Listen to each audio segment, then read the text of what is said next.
Hello, welcome back to my channel. അപ്പോൾ കുറച്ച് ദിവസത്തെ ഗ്യാപ്പിന് ശേഷം വീണ്ടും ഒരു വീഡിയോ ആയിട്ട് വന്നിരിക്കുകയാണ്.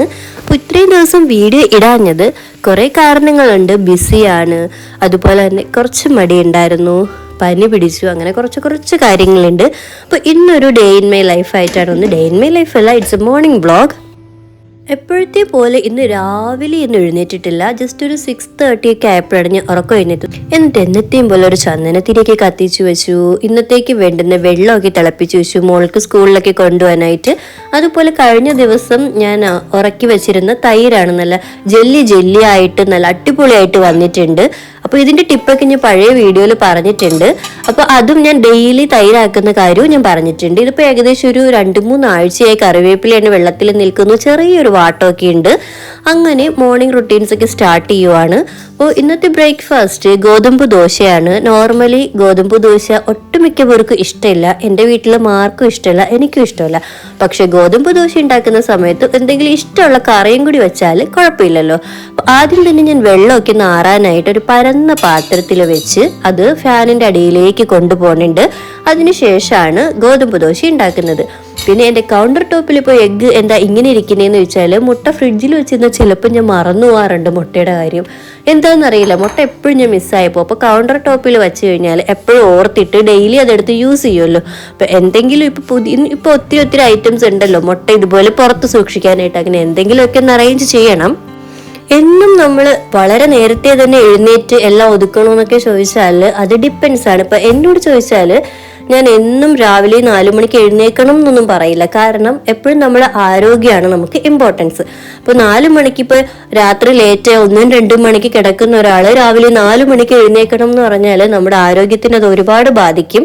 മിനിമം 8 മണിക്കൂർ ഉറക്കം വേണമെന്നാണ് പറയുന്നത്. അതിൽ ആണുങ്ങളെക്കാളും കൂടുതൽ നമ്മുടെ ലേഡീസിനാണ് ഉറക്കം വേണ്ടതെന്ന് ഇപ്പോൾ പഠനങ്ങളും തെളിയിച്ചുകൊണ്ടിരിക്കുകയാണ്. അപ്പം ഞാൻ അത്രയൊന്നും ചെയ്തില്ലെങ്കിലും മിനിമം ഒരു 5 മണിക്കൂറെങ്കിലും ഉറക്കം കിട്ടുന്ന രീതിയിലൊന്ന് സെറ്റ് ചെയ്യാൻ ശ്രമിക്കാറുണ്ട്. അപ്പൊ കഴിഞ്ഞ ദിവസം വളരെ ലേറ്റായിട്ട് വർക്ക് ചെയ്ത് കിടന്നുകൊണ്ടാണ് ഞാനിന്നൊരു 6:30 എപ്പോൾ എഴുന്നേറ്റത്. എനിക്ക് അതിൽ ലേറ്റായിട്ട് എഴുന്നേക്കാൻ പറ്റില്ല, കാരണം മോൾക്ക് സ്കൂളുള്ളതുകൊണ്ട് പെട്ടെന്ന് എല്ലാം റെഡിയാക്കി അവളുടെ ലഞ്ചൊക്കെ പ്രിപ്പയർ ചെയ്യണമല്ലോ. അതുകൊണ്ടൊരു 6:30 ഞാൻ മാക്സിമം ലേറ്റ് ആക്കുന്നത്. അപ്പോൾ എല്ലാവരും ഓരോരുത്തർ ചെയ്യുന്ന കണ്ടിട്ട് 4 മണിക്ക് എഴുന്നേക്കണം അങ്ങനെ ഒന്നും ചിന്തിച്ചിരിക്കേണ്ട കാര്യമില്ല. നമ്മുടെ ഉറക്കം മിനിമം ഒരു 5-6 മണിക്കൂറെങ്കിലും നമ്മൾ കൊടുത്തിട്ടേ ഉണരാൻ പാടുള്ളൂ. പിന്നെ അതൊക്കെ ഓരോരുത്തരുടെ വീട്ടിലെ ഒരു ലൈഫ് സ്റ്റൈൽ അനുസരിച്ചിരിക്കും ഈ എഴുന്നേക്കുന്ന കാര്യങ്ങളൊക്കെ. അപ്പോൾ ഞാൻ പറഞ്ഞതുപോലെ ഒരു 6:30 വരേക്ക് ലേറ്റായിട്ട് ഞാൻ എഴുന്നേക്കാറുണ്ട്, തലേ ദിവസം ഉറങ്ങുന്നതനുസരിച്ച്. ഗോതമ്പ് ദോശയ്ക്കുള്ള മാവ് ഞാൻ ആദ്യമേ തയ്യാറാക്കി വെക്കുവാണ്. അപ്പോൾ അതിലേക്ക് ഞാൻ മുട്ടയും ആഡ് ചെയ്യാറുണ്ട്, പാലും ഒഴിക്കാറുണ്ട്. ഇന്നിപ്പോൾ പാൽ ഒഴിക്കുന്നില്ല, ജസ്റ്റ് മുട്ട ഒഴിച്ചിട്ട് അതിലേക്ക് വെള്ളം ചേർത്താണ് മിക്സ് ചെയ്യുന്നത്. അപ്പോൾ ഈ മുട്ടയൊക്കെ ചേർക്കുന്നതുകൊണ്ട് നമ്മൾ ഒന്ന് ബീറ്റ് ചെയ്ത് മാവ് കറക്റ്റ് ആക്കിയിട്ട് ഒരു 10-15 മിനിറ്റ് വെച്ചിട്ട് ദോശ ചുട്ടാൽ അത് നല്ലതായിരിക്കും. ഇന്ന് ഇഷ്ടമില്ലാത്ത ഗോതമ്പ് ദോശയുടെ ഇഷ്ടമുള്ള ഒരു കറി എന്ന് പറഞ്ഞാൽ മഷ്റൂം റോസ്റ്റ് ആക്കാനാണ് പ്ലാൻ.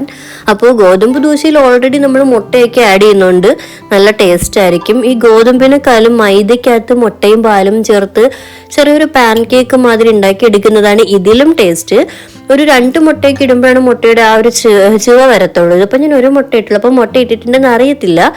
അപ്പോൾ അങ്ങനെയാണ് കാര്യങ്ങൾ. അപ്പം ഞാൻ എന്തായാലും മഷ്റൂം റോസ്റ്റ് ആക്കാമെന്ന് കരുതി. മഷ്റൂം റോസ്റ്റും ഗോതമ്പ് ദോശയും ഭയങ്കര കോമ്പിനേഷൻ ഇല്ലെങ്കിലും മഷ്റൂം റോസ്റ്റിനോടുള്ള ഇഷ്ടം കൊണ്ട് നമ്മൾ ഗോതമ്പ് ദോശ കഴിച്ച് തീർക്കും എന്നുള്ളതാണ് കാര്യം. ഗോതമ്പ് ദോശ ചൂടോടെ കൊടുത്താൽ മോള് കഴിക്കുന്നുണ്ടെങ്കിലും അത് സ്കൂളിലേക്ക് ലഞ്ചിന് കൊടുത്തുവിടാൻ പറ്റാത്തത് കൊണ്ട് അവൾക്ക് സെപ്പറേറ്റ് ആയിട്ട് മഷ്റൂം ഇട്ട് പാസ്തയും കൂടി ചെയ്യാമെന്ന് കരുതിയിട്ടുണ്ട്. അപ്പോൾ ഇന്ന് ലഞ്ചിനുള്ള കാര്യങ്ങളൊന്നും ഇപ്പോൾ ചെയ്യുന്നില്ല, അതുകൊണ്ട് കുറച്ച് സ്ലോയിൽ ചെയ്താലും കുഴപ്പമില്ല. ഭയങ്കര വർക്ക് ലോഡൊന്നും ഇല്ലാത്ത ദിവസം ചിലപ്പോൾ ഞാൻ ഇത് കണക്ക് 6:30-ക്കൊക്കെയാണ് എഴുന്നേൽക്കുന്നെങ്കിൽ ബ്രേക്ക്ഫാസ്റ്റ് മാത്രമേ മോള് പോകുന്നതിന് മുമ്പായിട്ട് ചെയ്യുള്ളൂ. അതിനുശേഷം ഒരു 11 മണിക്ക് കഴിഞ്ഞിട്ട് ലഞ്ചിന്റെ കാര്യങ്ങൾ നോക്കാറുള്ളൂ. മഷ്റൂം പോലുള്ള ഐറ്റംസ് കുക്ക് ചെയ്യുമ്പോൾ എനിക്ക് ഇത്തിരി ഒരു അഡീഷണൽ പേടി വരാറുണ്ട്. കാരണം ഈ മഷ്റൂം ഒക്കെ പെട്ടെന്ന് പോയിസണസ് ആവുന്നത്, അതായത് പെട്ടെന്ന് കേട് വന്നാൽ നമുക്ക് പെട്ടെന്ന് ഫുഡ് പോയിസൺ വരും എന്നൊക്കെ പറയുന്നുണ്ട്. അപ്പോൾ ആദ്യം തന്നെ എടുത്തപ്പോൾ അതിലെന്തോ ചകിരിച്ചോറ് പോലെ എന്തൊക്കെയോ പറ്റിയിരിപ്പുണ്ടായിരുന്നു. അങ്ങനെ അതെല്ലാം ഞാൻ വാഷ് ചെയ്തിട്ട് പിന്നെ ഒന്ന് ക്ലീൻ ചെയ്ത് അത് ആദ്യമേ ഒന്ന് ഉപ്പും മഞ്ഞൾപ്പൊടിയും ഇട്ടിട്ട് വെള്ളത്തിൽ കുറച്ച് നേരം ഇട്ട് വെച്ചിട്ട് നല്ല രീതിയിൽ ഒന്ന് ക്ലീൻ ചെയ്ത് ഞാൻ എടുക്കാറുണ്ട്. അതിന് കുറച്ച് ഞാൻ മെനക്കെട് തന്നെ ചെയ്യും, കാരണം ഈ ഒരു പേടിയുള്ളതുകൊണ്ട്. ഇപ്പോൾ ഞാൻ യൂസ് ചെയ്യുന്നത് കിച്ചൺ ട്രഷേഴ്സിന്റെ മഞ്ഞൾപ്പൊടിയാണ്. അതിന് ഭയങ്കരമായിട്ടുള്ളൊരു മഞ്ഞ കളറാണ്. എന്തോ കളർ പൊടി ഇട്ടാണൊക്കെയാണ് അതിന്റെ നിറം ഇങ്ങനെ വരുന്നത്. ഈ വെള്ളത്തിലേക്ക് ഇനി കുറച്ചു നേരം ഒരു 10-15 മിനിറ്റോളം ഞാൻ ഈ മഷ്റൂംസ് ഇട്ട് കൊടുക്കുന്നുണ്ട്. ഇതിപ്പോൾ ഞാൻ 6:30 എഴുന്നേൽക്കുന്ന ദിവസങ്ങൾ ഉണ്ട് എന്ന് പറഞ്ഞു. പക്ഷേ ഈ 4 മണിക്കൊക്കെ എഴുന്നേറ്റ് ജോലി ഒത്തിരി അങ്ങ് ഒതുങ്ങി കഴിയുമ്പോൾ അതിൻ്റെ ഒരു സമാധാനം പിന്നുള്ള സമയങ്ങളിൽ കിട്ടാറുണ്ട്. പിന്നീട് ഇങ്ങനെ സമാധാനത്തോടെ ഇരുന്ന് വർക്ക് ചെയ്യാം. അതിൻ്റെ ഇടയ്ക്ക് വീടൊക്കെ ഒന്ന് ചെറുതായിട്ട് ക്ലീൻ ചെയ്യാൻ സമയം കിട്ടും. ഇതിപ്പോൾ 6:30 എഴുന്നേൽക്കുന്ന ദിവസങ്ങളിൽ നല്ല വർക്ക് ലോഡും കൂടി ഉണ്ടെങ്കിൽ ആ ദിവസം പിന്നീട് അങ്ങോട്ട് കുറച്ച് സ്ട്രെസ്സായിരിക്കും. വീട് ചിലപ്പോൾ ക്ലീൻ ചെയ്യാൻ പറ്റിയെന്ന് വരില്ല, പെട്ടെന്ന് പോയിരുന്ന് വർക്ക് ചെയ്യേണ്ടി വരും, അതിൻ്റെ ഇടയ്ക്ക് എന്തെങ്കിലും തട്ടിക്കൂട്ട് ലഞ്ച് ഉണ്ടാക്കേണ്ടി വരും, അങ്ങനെയൊക്കെ. അപ്പോൾ മോൾക്കുള്ള പാസ്തയ്ക്ക് ഞാൻ വെള്ളം തിളപ്പിച്ചിട്ട് ഇടുവാണ്. വളരെ കുറച്ച് ഇടുന്നുള്ളൂ. പാസ്ത തീരാറായി. ഇപ്പോൾ 2 ടൈപ്പ് പാസ്ത ഉണ്ട്, 2 ഷേപ്പിൽ. അതാണ് ഞാൻ ഒന്ന് കവറിലും ഒന്ന് ടിന്നിലും ഇട്ട് വെച്ചിരിക്കുന്നത്. അപ്പോൾ ഇതിനിപ്പോൾ തീരുമ്പോൾ ഹെൽത്തി ആയിട്ടുള്ള ഇതിൻ്റെ തന്നെ വീറ്റ് അല്ലെങ്കിൽ ഇങ്ങനെ റാഗിയുടെ മില്ലറ്റിൻ്റെ ഒക്കെ കിട്ടും എന്ന് പറയും. അങ്ങനത്തെ ഏതെങ്കിലും ഒരു വേർഷൻ നോക്കണം. കാരണം അവൾക്ക് പാസ്ത ഇഷ്ടമാണ്. അപ്പോൾ ഇതിപ്പം മൈദയുടെ ആണെന്ന് തോന്നുന്നു പാസ്ത നമ്മൾ യൂസ് ചെയ്യുന്നത്. അപ്പോൾ വളരെ കുറച്ച് മാത്രമേ ഞാൻ എടുക്കാറുള്ളൂ, അവൾക്ക് വേണ്ടിയിട്ടുള്ളത് മാത്രം. ഇനി മഷ്റൂം ക്ലീനിങ് ആണ്. കുറച്ചധികം സമയം എടുത്ത് എൻ്റെ തൊലിയൊക്കെ ഉരിച്ചെടുത്താണ് ഞാൻ ക്ലീൻ ചെയ്യുന്നത്. ഞാൻ നേരത്തെ പറഞ്ഞാണ് ചെറിയൊരു പേടിയുള്ളായതുകൊണ്ട്. ഇനി ഈ മഷ്റൂം പഴകിയതാണോ അല്ലേന്ന് ഞാൻ പറഞ്ഞു തരാം. അത് കണ്ടുപിടിക്കാനായിട്ട് ഫസ്റ്റ് നമ്മൾ ഈ മഷ്റൂം എടുക്കുമ്പോൾ അതിന്റെ ആ ഒരു തണ്ടും ആ ഒരു ബൾബ് പോലിരിക്കുന്ന പോർഷനും ഇതുപോലെ നന്നായിട്ട് ജോയിൻ ആയിട്ട് ഇരിക്കുവാണെങ്കിൽ നല്ല ഫ്രഷ് ആണെന്നാണ് അർത്ഥം. അതേസമയം ഒന്ന് പഴകി തുടങ്ങുമ്പോൾ അല്ലെങ്കിൽ ഒന്ന് പഴകി കഴിയുമ്പോൾ ഇതിങ്ങനെ വിട്ടുവരും. ഇതിപ്പോൾ ഫ്രഷ് മഷ്റൂം ആയതുകൊണ്ട് അത് കാണിച്ചു തരാൻ പറ്റില്ല, എന്നാലും ജസ്റ്റ് ഒരു എക്സാമ്പിൾ കാണിച്ചു തരാം. ഈ ഒരു മഷ്റൂമിൽ ആ ഒരു ബൾബ് ആ ഒരു തണ്ടിൽ നിന്ന് ഇങ്ങനെ വിട്ടു വരാൻ സ്റ്റാർട്ട് ചെയ്തില്ലേ, വിട്ടു വന്ന് അകത്തുള്ള ആ ഒരു ബ്രൗൺ ബ്ലാക്ക് പോർഷൻ, ആ ഗിൽസ് കണക്കിരിക്കുന്ന പോർഷൻ പുറത്ത് കാണുന്ന രീതിയിലാവും. അങ്ങനെയാണെങ്കിൽ അത് കുറച്ച് പഴകിയ മഷ്റൂം ആണെന്നാണ് അർത്ഥം.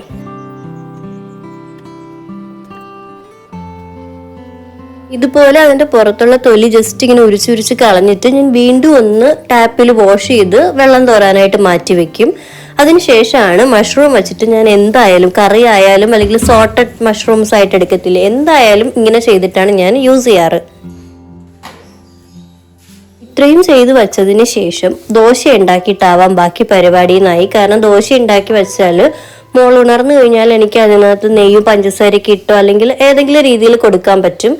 അപ്പോൾ ഞാൻ അതിന് വേണ്ടിയിട്ട് ദോശ ആക്കുവാണ്. അപ്പോൾ വീട്ടിൽ അമ്മ എപ്പോഴും എന്നോട് പറയാറുണ്ട്, ഗോതമ്പ് ദോശ ഉണ്ടാക്കുമ്പോൾ നല്ല നൈസായിട്ട് പരത്തി എടുത്ത് ഉണ്ടാക്കിയാൽ നല്ല ടേസ്റ്റാണെന്ന്. പക്ഷെ ഞാൻ മിക്കപ്പോഴും അങ്ങനെ ചെയ്യാറില്ല. ഞാൻ കുറച്ചൊരു ആവറേജ് രീതിയിലൊക്കെ പരത്തി ചുട്ടെടുക്കാറാണ് പതിവ്. നല്ല രീതിയിൽ പരത്തി കഴിഞ്ഞാൽ എനിക്ക് ഈ ദോശ ഉണ്ടാക്കുന്ന തവയിൽ എല്ലാ ഭാഗത്തും ടെമ്പറേച്ചർ കറക്റ്റ് ആവാത്തതുകൊണ്ടാണോ എന്തോ നേരെ ഇളകി വരാത്തവണക്കൊക്കെ തോന്നാറുണ്ട്. അതുകൊണ്ട് ഞാൻ മാക്സിമം ആ ഒരു സെൻറ്റർ പോർഷനിലൊക്കെ വെച്ച് തന്നെ ദോശ ചുട്ടെടുക്കാറാണ് ശ്രമിക്കാറ്. ഇപ്പം ഞാനൊരു വെറ്റ് വൈപ്പ് വെച്ചാണ് ആ ഒരു മാവ് വീണ് തുടച്ച് കളഞ്ഞത്. അതിൻ്റെ കളർ അങ്ങനെ ഇരിക്കുന്നത് എന്താണെന്ന് വെച്ചാൽ ഒരു വെറ്റ് വൈപ്പ് ഞാൻ എടുത്തു കഴിഞ്ഞാൽ മാക്സിമം യൂസ് ചെയ്തിട്ട് അത് കളയും. അത് മിക്കവാറും ഒരു രാവിലെ എടുത്ത ഉച്ചയ്ക്ക് വൈകുന്നേരം വരെ ഞാൻ അതിട്ട് എന്തെങ്കിലുമൊക്കെ തുടച്ചുകൊണ്ടിരിക്കും. അതാണ് അതിൻ്റെ നിറം അങ്ങനെ ആയത്. ഇപ്പം ഞാൻ രാവിലെ എന്തിനോ എടുത്തതാണ്, അതിനുശേഷം ഇങ്ങനെ തുടച്ച് നിൽക്കും അവിടെ എല്ലാം. അങ്ങനെ പിന്നെ ദോശകൾ ഓരോന്നായിട്ട് ചുട്ടെടുക്കുന്ന തിരക്കിലായി.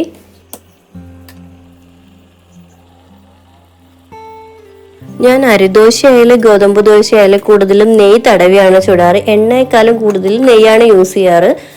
കുഞ്ഞൊക്കെ ഉള്ളതുകൊണ്ട് പിന്നെ നെയ്യുടെ ഫ്ലേവർ ഇഷ്ടമുള്ളതുകൊണ്ടാണ് അങ്ങനെ ചെയ്യുന്നത്. ഇപ്പോൾ ഒത്തിരി പേർക്കൊന്നും വേണ്ടല്ലോ, എനിക്കും മോൾക്കും മാത്രം മതിയല്ലോ. അപ്പോൾ ഹസ്ബൻഡ് ഉണ്ടെങ്കിൽ പുള്ളിക്കും. അപ്പം നമുക്ക് അതുകൊണ്ട് കുഴപ്പമില്ല. ഇപ്പോൾ എൻ്റെ കൗണ്ടർ ടോപ്പെല്ലാം കുറച്ച് ക്ലീൻ ആയിട്ടാണ് ഇരിക്കുന്നത്. കാരണം ലഞ്ച് പ്രിപ്പറേഷൻ ഇപ്പോൾ ഇല്ലാത്തത് കൊണ്ട് വലിയ മെസ്സി ആയിട്ടില്ല. അതേസമയം ലഞ്ചും കൂടി ഇപ്പോൾ ഉണ്ടാക്കിയിരുന്നെങ്കിൽ ഇവിടെ ഒരു കോലാഹലമായിട്ട് കിടന്നേനെ.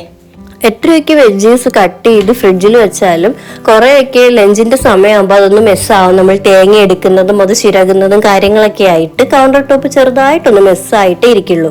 തേങ്ങയും ചിരണ്ടി ഫ്രീസറിൽ സൂക്ഷിക്കുന്ന ആൾക്കാരുണ്ട്. അതൊരു നല്ല ഓപ്ഷനാണ്. ചിരണ്ടിയോ അല്ലെങ്കിൽ ഇങ്ങനെ പീസാക്കിയൊക്കെ വെക്കുന്നത് നല്ലതാണ്. ഒന്നിച്ചത് ചിരണ്ടി എടുക്കാനുള്ള മടി കൊണ്ട് ഞാൻ അങ്ങനെ ചെയ്യാത്തത്.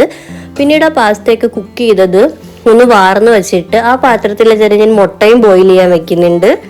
ഞാൻ ഇതുപോലെ കിട്ടുന്ന തിളച്ച വെള്ളങ്ങളൊക്കെ സിങ്കിൽ ഡയറക്റ്റ് ഒഴിച്ചു കൊടുത്തിട്ട് കുറച്ച് ടാപ്പ് ഒന്ന് തുറന്നിട്ട് തണുത്ത വെള്ളം കൂടി ഒഴിച്ചു കൊടുക്കും. ഇത് സിങ്കിന് നല്ലതാണ്, ബ്ലോക്ക് ഒന്നും അധികം വരില്ല.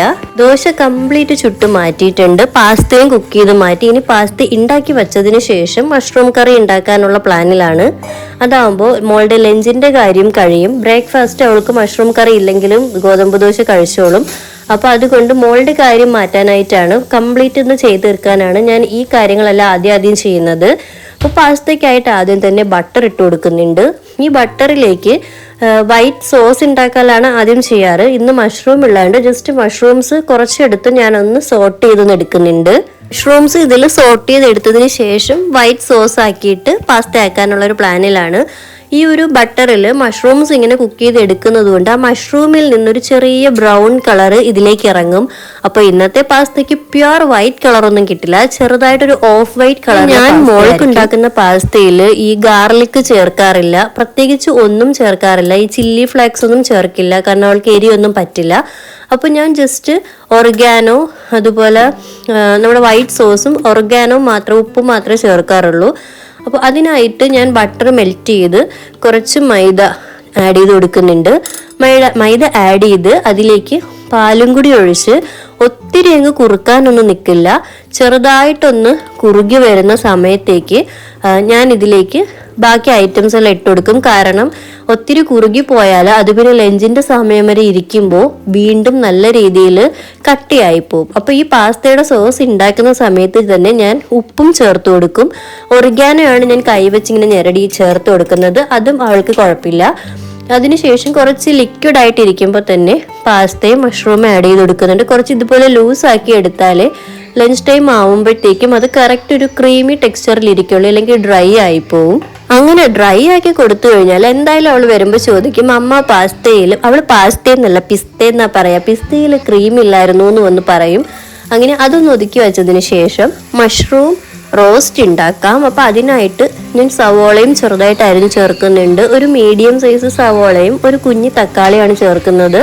ഞാൻ എല്ലാം കൂടി ഒരുമിച്ചങ്ങ് ചേർത്ത് കൊടുക്കുന്നതേ ഉള്ളൂ. വേണമെങ്കിൽ ആദ്യം സവോള വഴണ്ടി വന്നിട്ട് പിന്നെ അതിൽ തക്കാളി ഇട്ടിട്ട് അങ്ങനെയൊക്കെ ചെയ്യാം. ഞാൻ എളുപ്പത്തിന് വേണ്ടി എല്ലാം കൂടി ആദ്യം ചെയ്ത് സവോളയും തക്കാളിയും ഉപ്പും കൂടി ഇട്ട് നല്ല രീതിയിൽ ആദ്യം തന്നെ അങ്ങ് വഴറ്റിയെടുക്കുവാണ്.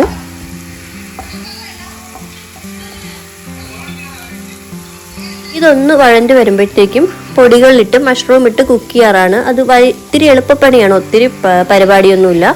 പിന്നെ ഇതിങ്ങനെ കുക്ക് ചെയ്തുകൊണ്ടിരിക്കുന്ന സമയത്ത് ഇഞ്ചിയും വെളുത്തുള്ളിയും ചതച്ച് അല്ലെങ്കിൽ അരിഞ്ഞൊക്കെ ഇതിൽ ചേർക്കാം ആദ്യമേ തന്നെ. അപ്പം ഞാനത് ചേർക്കാഞ്ഞത് കൊണ്ട് എളുപ്പത്തിന് ചെയ്യാനായിട്ട് ജിഞ്ചർ ഗാർലിക് പേസ്റ്റാണ് ചേർത്ത് കൊടുക്കുന്നത്. അപ്പോൾ അതും ചേർത്ത് ഒന്ന് ആ മണമൊക്കെ ഒന്ന് മാറി വരുമ്പോഴത്തേക്കും ഈ സവാളയൊക്കെ ഒന്ന് വഴണ്ടി വരുന്ന സമയത്തേക്ക് നമുക്ക് പൊടികൾ ഓരോന്നായിട്ട് ചേർത്ത് കൊടുക്കാം.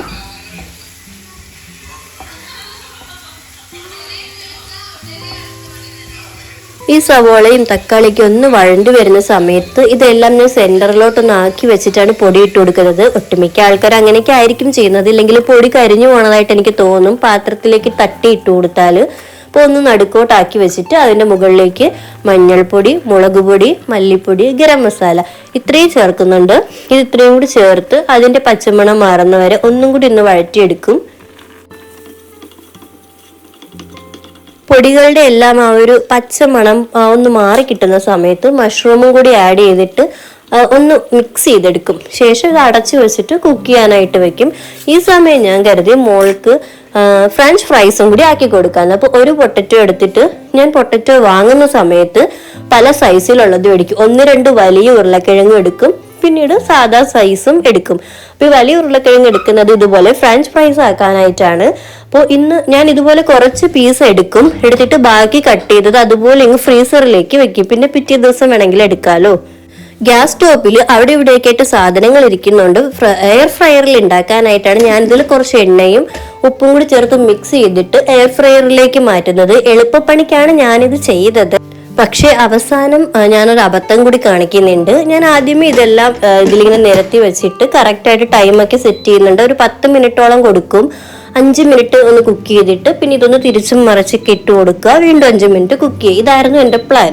അങ്ങനെ ഇതൊക്കെ ഞാൻ സെറ്റ് ചെയ്ത് വെച്ചിട്ട് വീണ്ടും നമ്മുടെ മഷ്റൂം കറിയിലേക്ക് വരുന്നുണ്ട്.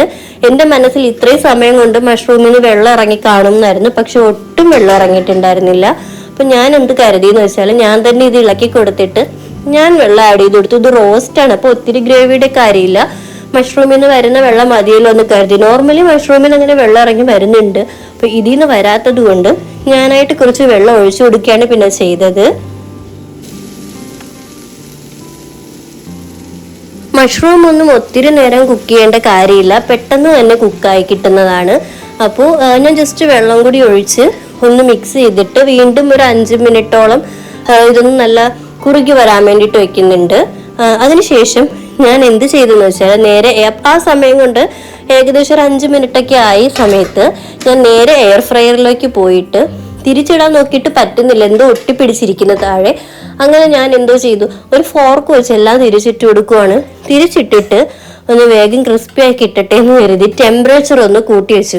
പക്ഷെ അത് ചെയ്തതൊരു അബദ്ധമായി. അത് ചെയ്തത് എന്തിനാന്ന് എനിക്ക് ഇപ്പോഴും മനസ്സിലായിട്ടില്ല. ഞാൻ ടെമ്പറേച്ചർ കൂട്ടി വെച്ചു, ഞാൻ എന്നിട്ട് മുകൾക്കുള്ള വെള്ളം ആറാനായിട്ട് വെച്ചതൊക്കെ ആറി അതെല്ലാം ബോട്ടിലിൽ ഫില്ല് ചെയ്തു അടച്ചു വെച്ചു. ബാക്കി കാര്യങ്ങളിലോട്ടൊക്കെ പോയി. അപ്പോഴേക്കും നമ്മുടെ മഷ്റൂം റോസ്റ്റ് ഒക്കെ കറക്റ്റ് ആയിട്ടുണ്ട്. എനിക്ക് ഭയങ്കര പേടിയാണ് അടപ്പിങ്ങനെ തുറക്കുന്നത്, കാരണം ഏത് രീതിയിൽ എങ്ങനെ തുറന്നാലും അതിൽ ആവി എൻ്റെ കൈ തട്ടി കൈ പൊള്ളാറാണ് പതിവ്. അതുകൊണ്ട് എനിക്ക് ഭയങ്കര പേടി എൻ്റെ അടപ്പ് തുറക്കുന്നതിനായിട്ട്. ഞാനൊരു പിടിയൻ മേടിച്ചു വെച്ചിട്ടുണ്ടായിരുന്നു. പിടിയൻ എല്ലാവരും വീട്ടിലും പല പലതായിരിക്കും പറയുക, ഇങ്ങനെ ഹോൾഡ് ചെയ്ത് വെക്കുന്ന പാത്രം, അതും മിസ്സായിപ്പോയി. അങ്ങനെ അതൊക്കെ റെഡിയാക്കി വെച്ചു. ഇനി മോളുടെ ടിഫിൻ നേരെയാക്കി കൊടുക്കാം. ഇതിനകത്ത് എൻ്റെ ഫ്രഞ്ച് ഫ്രൈസ് കാണുമ്പോൾ ഞാൻ ചെയ്ത അബദ്ധം നിങ്ങൾക്ക് മനസ്സിലാവും. ആദ്യം ഞാൻ പാസ്ത വെച്ച് കൊടുത്തിട്ടുണ്ട്, ഇപ്പൊ തന്നെ അത് ഡ്രൈ ആയി, അതുകൊണ്ടാണ് കുറച്ച് ലൂസായിട്ട് ഞാൻ എപ്പോഴും എടുക്കുന്നത്.